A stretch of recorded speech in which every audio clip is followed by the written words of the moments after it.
Microsoft Expression web jang na website bang chi body chi tom ki kun masai na Microsoft Expression web hong di chi na open in site by ding the site by ding chi na new site by ding the new site na by jang in general templates chi mu ding chi na templates by ding chi na sa ting la ka na dei pen telling amin pian ken kisin na chi di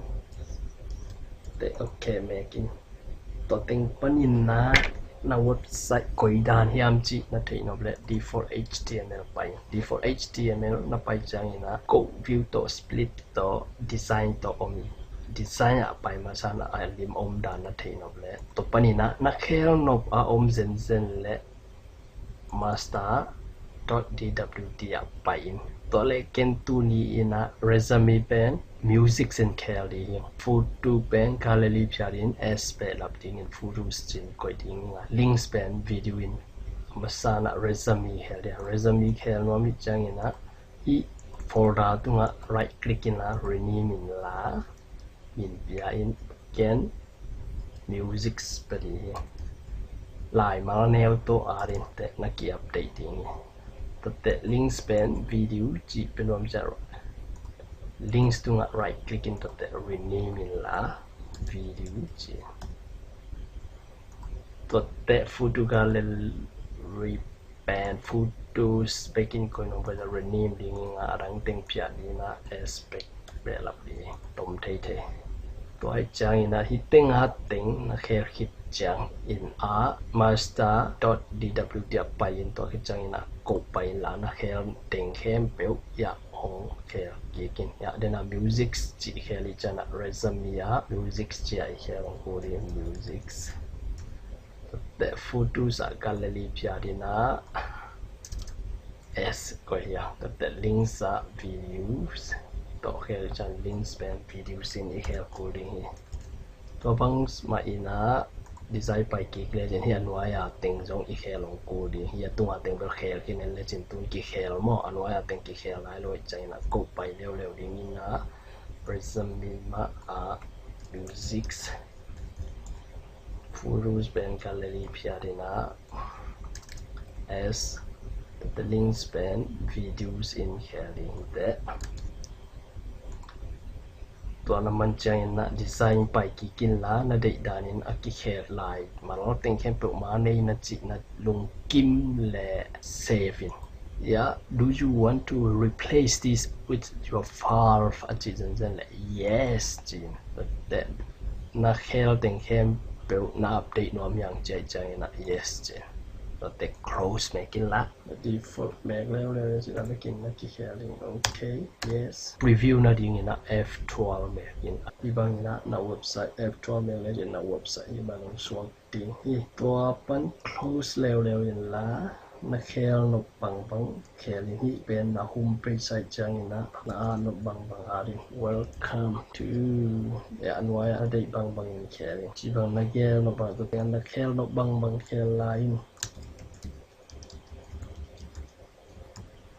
the hilim pen na khel no zen la hilim select in la insert a pain la picture pain la from far pain to panina na lim di pen khat ken I pan o to panina I save lew in la okay making la f12 making na website ki khel to panina khak lew in la ya na header jong na khel no le master dwd pai la hiteng akhel my website muna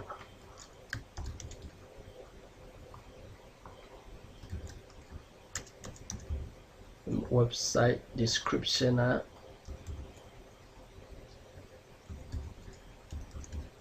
the saving closing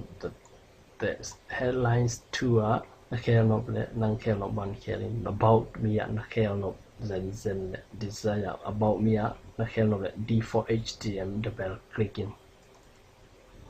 to panina ya heading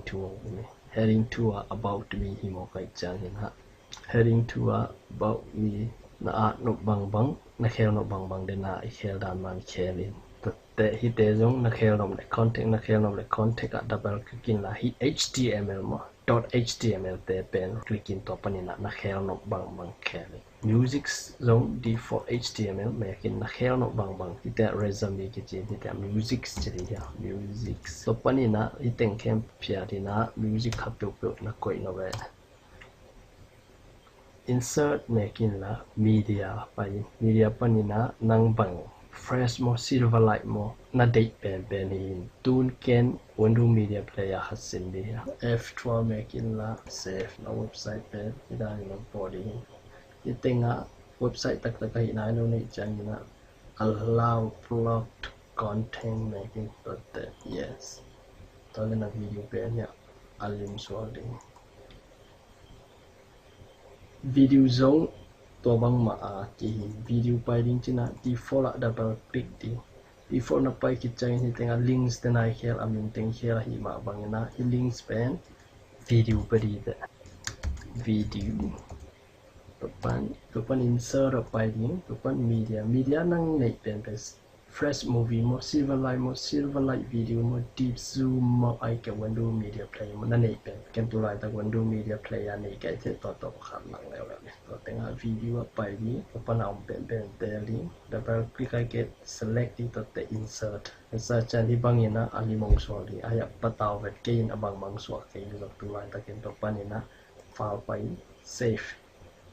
โอเค save กิจ F12 เมกินF12 na mecang hitenga pop-up kat modija tua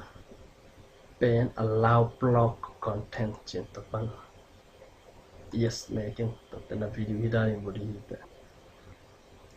hidanin nakisinun pan na design net kingop le design apai di khel nok teng video khel hin fudu apama gom na le kana me le jin default html bodi hita hi thele hi default html pen fudu ma in khek le jin long ki ngai right click in la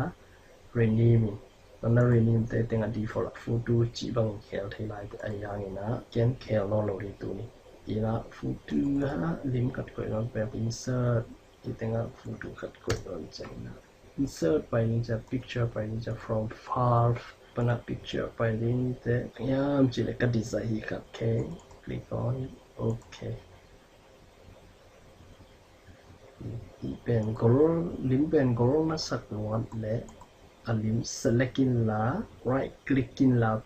picture properties sa payin okay chang ina tenga appearance na mu chang ina width and height mudi hi te to tenga na dei da ni kerin upama lim pen pixel to dia chang ina luni na som nga a height pen za tum ko chini okay ki to clear ni che tenga to chang picture action na mu chang na resemble picture to message te saving la okay making to ke chang na f12 making chi bang tu na la lim to bang na ki khel thai ko hi na ki sin in naman ka rin in hi pen naman ki chang na website na kha khian nop le site view pai site view na pai chang na publishing muri publishing na mu chana publishing making to pan add publishing destination ong dong ni to tenga connection type ftp location ko tenga omding ftp na website in pian te username na ftp username pen bang hiam website hi ngai na hi le te thei di hi te aya na hi nai ke le jong na on te na username to na password to pelo na chap te ko to pan add